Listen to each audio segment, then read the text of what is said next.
और फिर लोग कहते हैं कि बस एक पिक्चर ही तो है यार। 5 अगस्त 2019 को जब आर्टिकल 370 निरस्त हो गया था तो भाई उसका पब्लिक रिएक्शंस तो हम सब ने देखा, मगर उसके पीछे की जो ब्यूरोक्रेटिक एंड डिप्लोमेटिक खींचातानी थी उस बात से कोई भी वाकिफ नहीं था। जहां मैं ये बात कहूंगा कि अपने मिनिस्ट्रियल पॉलिसी मेकिंग प्रोसीजर को इस बार इस तरीके से करीब से देखने का नजरिया थोड़ा सा अलग हुआ, जिसमें से कुछ चीजें थोड़ी सी आर्टिस्टिक लिबर्टी के साथ खींची गई होंगी, ये बात मैं मानता हूं, क्योंकि जाहिर सी बात है असल जिंदगी और भी ब्रूटल और रॉ होती है। मगर फिर भी आर्टिकल 370 फिल्म ने अपनी पहचान में अखंडता, प्रामाणिकता और नैतिकता का प्रमाण दिया है कि एक high quality historical political action drama बनाते कैसे हैं। ये बात काबिले तारीफ है कि इस फिल्म के निर्देशक आदित्य सुहास जाम्बले ने अपने बहुत ही कम संसाधनों में वो करके दिखाया जो बड़ी बड़ी प्रोडक्शन कंपनीज अपने बड़े पैसों के साथ नहीं कर पाती। वो कहते हैं ना कि भाई कोई काम करने से पहले आपका दिल सही जगह होना चाहिए, और वो दिल यहाँ पे नजर आता है। जिसके छोटे में अगर इसकी कहानी बताऊं तो जम्मू कश्मीर के स्पेशल स्टेटस के रिवोक करने के ऊपर ये कहानी है कि कैसे आर्टिकल 370 के तहत दी गई ऑटोनॉमी को हटाया गया था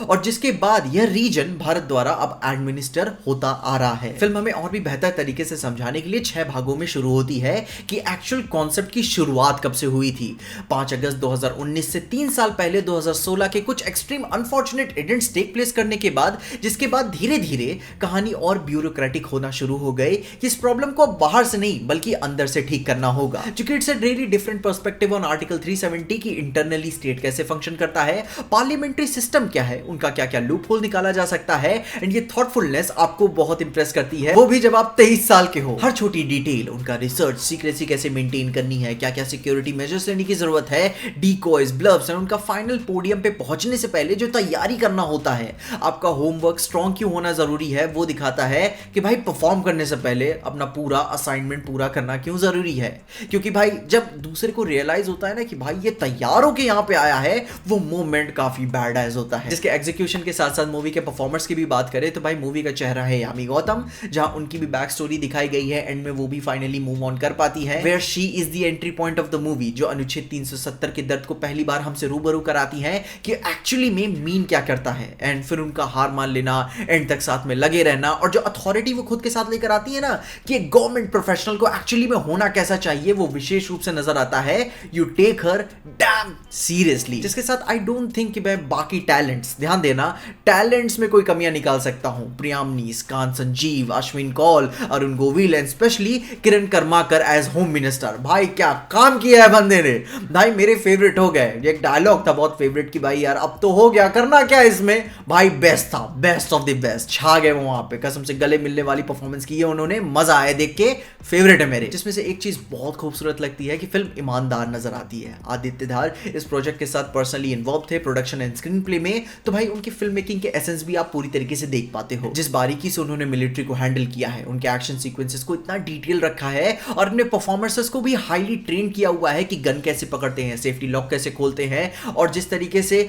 भाई अपने फोर्सेस काम कैसे करते हैं, वो छोटी छोटी डिटेल्स जो आपको एक्सट्रैक्शन, जॉन विक या जेसन स्टैथम जैसी मूवीज में देखने को मिलती है, वो भयंकर डिटेल आपको इसमें नजर आता है। अब वैसे तो भाई ये कोई पूरी एक्शन मूवी तो नहीं है, इट्स मोर पॉलिटिकल थ्रिलर, लेकिन जितना भी छोटा एक्शन दिखाया गया है वो पूरा तबीयत खुश कर देता है, क्योंकि क्वालिटी बहुत कमाल की है। नाउ अब इसकी visual appeal raw and cold होने के साथ साथ थोड़ी स्टाइलाइज्ड भी है, अपने कश्मीर फाइल्स की सिनेमेटोग्राफी के कंपैरिजन में थोड़ा सा और खूबसूरत नजर आती है, जो कि ये क्वालिटी अपनी कहानी पे हावी नहीं होने देती। There is a beautiful balance of style in the substance, क्योंकि भाई 2.5 घंटे से ऊपर की कहानी में ये कभी भी अपनी पेस को हल्का नहीं छोड़ती। Every second is for the story, जो कि बस आपको थोड़ा सा अटेंशन मांगती है, एंड फिर ये आपका पूरा हो जाती है। व्यक्तिगत तौर से बोलूं तो आर्टिकल 370 मुझे बहुत पसंद आई, बहुत बहुत पसंद आई, जहां भाई दिल तो बहुत खुश हो जाता है कि जब आप निश्चल रूप से अपनी गंभीरता का सम्मान करते हो। जहां हाल ही में हॉलीवुड मूवीज की ऐसी कुछ कॉर्पोरेट मूवीज नहीं आई हुई हैं जिनमें वो बोरिंग कॉर्पोरेट कॉन्सेप्ट्स को कितनी कमाल तरीके से प्रेजेंट किया हुआ है उन्होंने, जिसका एक एक सेकंड वर्थ इट होता है। जैसे कि हाल ही में आई टेट्रिस या बेन एफ्लेक की एयर, जिसको लेकर वही सेम फीलिंग यहां भी महसूस होती है कि अगर आपका स्क्रीन स्क्रीन प्ले कमाल का रहा, वो स्क्रीन प्ले स्ट्रॉन्ग रहा, तो कोई ताकत आपको रोक नहीं सकती आपकी फिल्म को इंगेजिंग बनाने से। वो मेहनत आपको जाहिर तौर से नजर आती है कि भाई 2.5 घंटे की फिल्म आज के टाइम में कोई छोटी बात नहीं होती। एंड आई एम ग्लैड कि मेकर्स ने इस लंबी कहानी को दिखाने का निर्णय लिया, क्योंकि यह बतलाता है कि आप अपनी कहानी को सीरियसली कितना लेते हो, इर्रिस्पेक्टिव तौर से कि आज का ट्रेंड क्या इशारा करता है कि आपको किस तरीके से फिल्म बनानी चाहिए। मुझे बहुत अच्छा लगा, मैं पूरी तरीके से संतुष्ट हूं। मगर उससे पहले आदित्य भाई से मैं कहीं भी मिलूं तो भाई मैं गले जरूर मिलना चाहूंगा, क्योंकि भाई कहानी वो कमाल की बनाते हैं। लेकिन हम आप तो मिलते रहेंगे, क्योंकि आप देखते रहेंगे पीजे एक्सप्लेन।